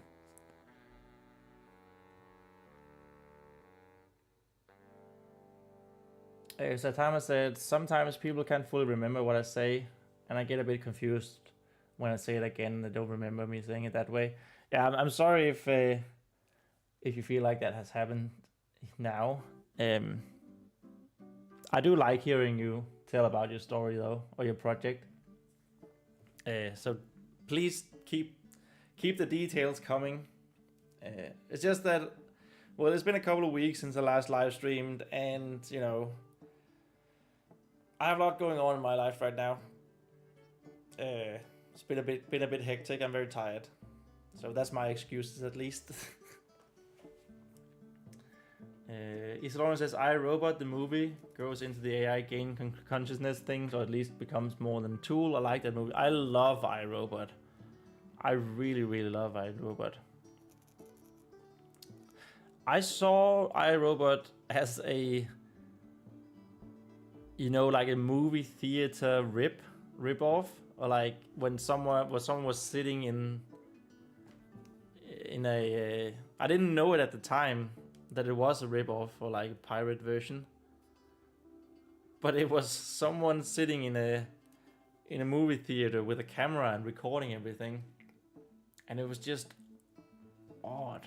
Like, it was dark, it was bad sound, and I thought the movie was really terrible. And then I watched it on a DVD, an actual official DVD, and it was great. But yeah, I love iRobot. The film Her was kind of prophetic of today's AI world. Not entirely, but the world in Her is not far off. That's with Joaquin Phoenix, right? I haven't seen that, but I heard it was a good movie.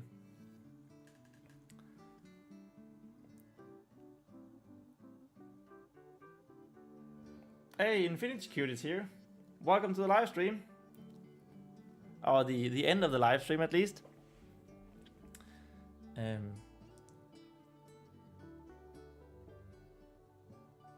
iRobot is good, but it doesn't adapt the iRobot novel. Does not adapt the novel at all? Or like, is it just a bad adaptation of the novel?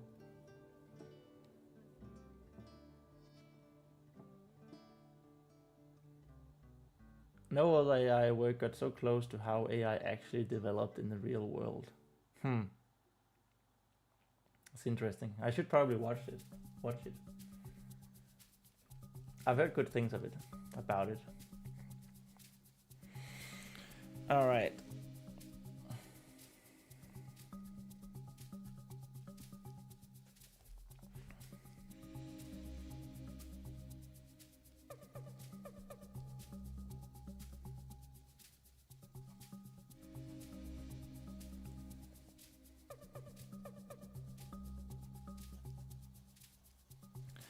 There was a silence following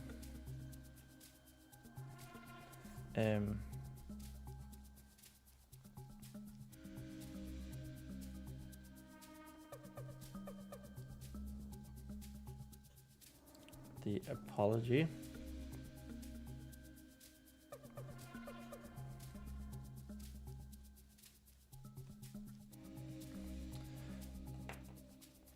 A silence broken only by the Warhammer spirit.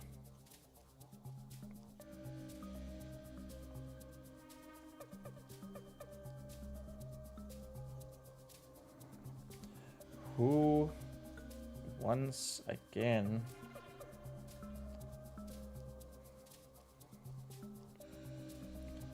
sounded as if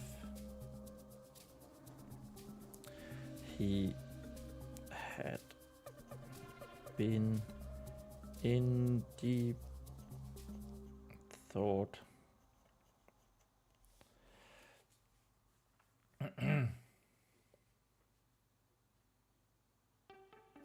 Crow says it adapts another novel of Asimov. Don't know the original title. That's interesting. I wonder why they call it iRobot then, if it's another and not the actual novel.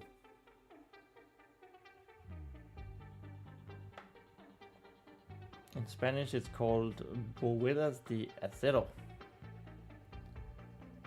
Islera says, well, saying the AI in her is like the AI we have today. It just got close to how we use it and interact with it. Okay, that's cool. Whoever says marketing, probably. Yeah, I guess you're right. It's like when they remade Karate Kid, but it was Kung Fu. Ugh, with Jackie Chan and Jaden Smith. I never watched it, but it was just the dumbest marketing move I had seen at that point. Like, why not call it the Kung Fu Kid? It clearly allures to the Karate Kid, but no, they had to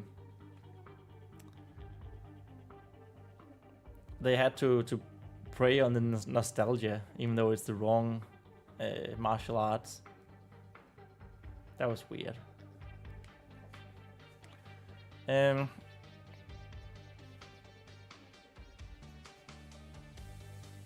Tell me again if you will and you can remember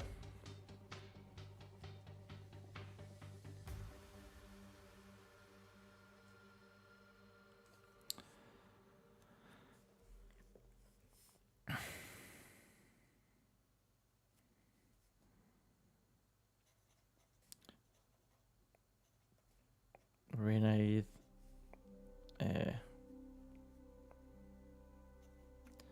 asked. His tone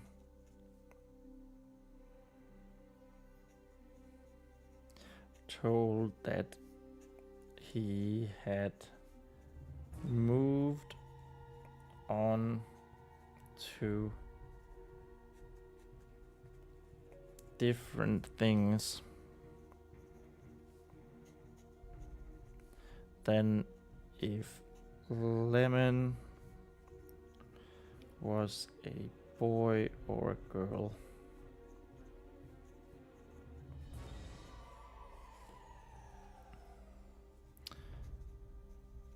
When you, both of you,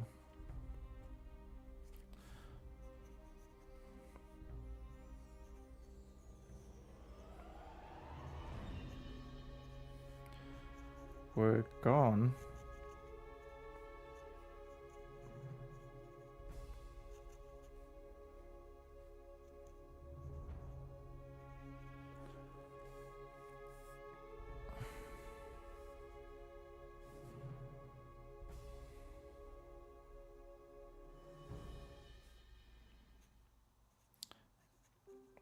he paused as if choosing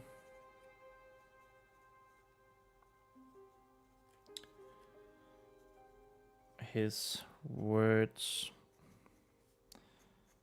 careful. And we're going to end the live stream there. So we're close to the end of page 259. We did manage to do a couple more lines from that one page, and we're just celebrating that we're back. Okay, let's have the page count and update the stuff, and then I will reveal the super secret project. Saitama says thank you for your time. Saitama, thank you so much for being here. It is amazing that you want to come join the live stream. All right, the master sword of counting. So we started there, which means that's there. So that's one page. 1, 2, 3, 4, 5, 6, 7, 8, 9, and then we got to that. So one page and 9 lines.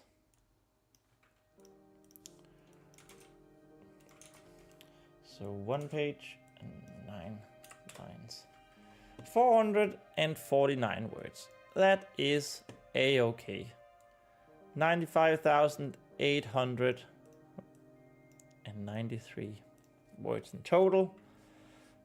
So I will go into here and just there. Thank you for this nice evening, says Isolauren. Thank you. And El Cuervo, it was a nice time. It is amazing to have you guys here. Thank you so much. Okay, let's update this, shall we? If I go in here, I go there, and 95,893. Just press that one, and our progress bar needs to move. It needs to move just a little bit, not a lot, but you know, a little bit is also worth. And just like that, our spinning jewel reached. Okay. All right. And I'll go like that. So let me just try something.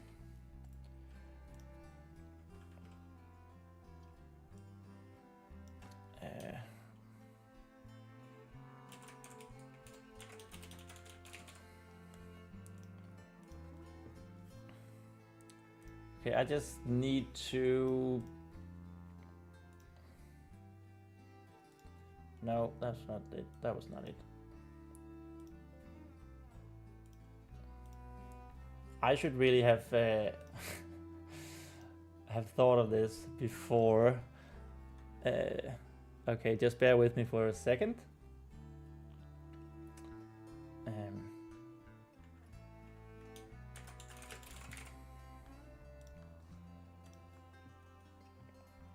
Okay. I think I'm sort of there. Nope. Alright. That was the wrong element, apparently. Okay. There we have it. Okay.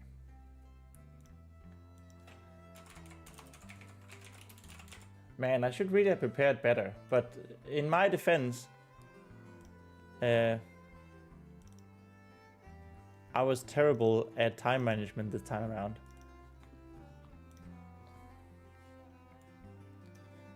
So if I go here and we go like this.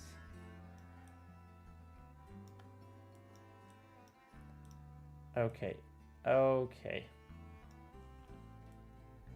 Okay, this is going to look a little bit funny. But this is my big reveal, my secret project. So I have been writing a fantasy story, a short story, in collaboration with Cody the writer over there. It is a collab indeed. Cody the writer, he has been in the chat a couple of times.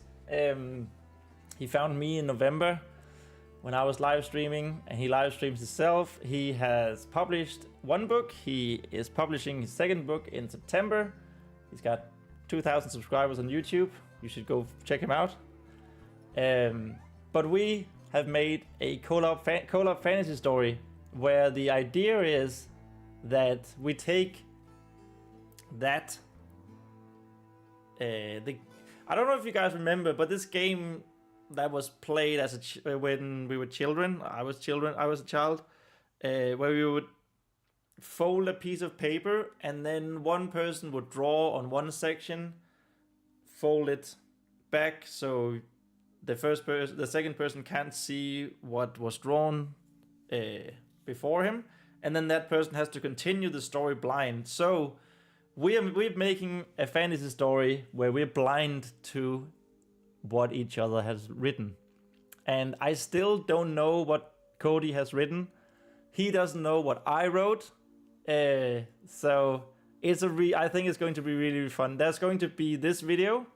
It's going to premiere on Saturday, where we talk about, it's like the process of going through writing the parts. And then that premiere is going to end in a live stream on Cody's channel.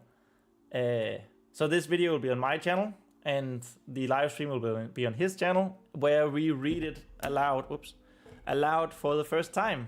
And it'll be like he reads my parts, the parts I've written, and I'll read what he has written. And I think it's going to be so much fun. And I hope you guys will be there, present, and hear it. Yeah, broken telephone story. Broken telephone. I think we called it something like that in Denmark as well. Like, apparently it's called Exquisite Corpse, which is a weird name. But that was like the very first instance of it. And then it was called Pictionary Consequences or something. But yeah, that's the idea of it. And it's really, really fun. And it is what have been keeping me awake making this video for the last 2 weeks. Because I had, of course, my landscape gardening to do as well. So that is Saturday. And let me just see if I can. I have the when it's going to. I haven't actually published it yet on my channel, but I will do that right after the live stream. But I do have the.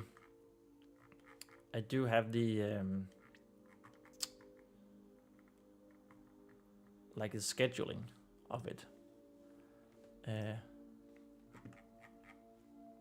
Somewhere. There. So the premiere will be on Saturday. It'll be at 5 p.m., 5 in the afternoon, Central European summertime. And it will be 10 a.m. US time. And then directly afterwards, the live stream is going to start. The video should lead into the live stream as well. And we will read the story aloud and give our thoughts on each other's parts, on our own parts, and maybe have the whatever audience is there title the story as well. So I hope you guys will join me. It's going to be a lot of fun, me and Cody. Yeah, that's on Saturday.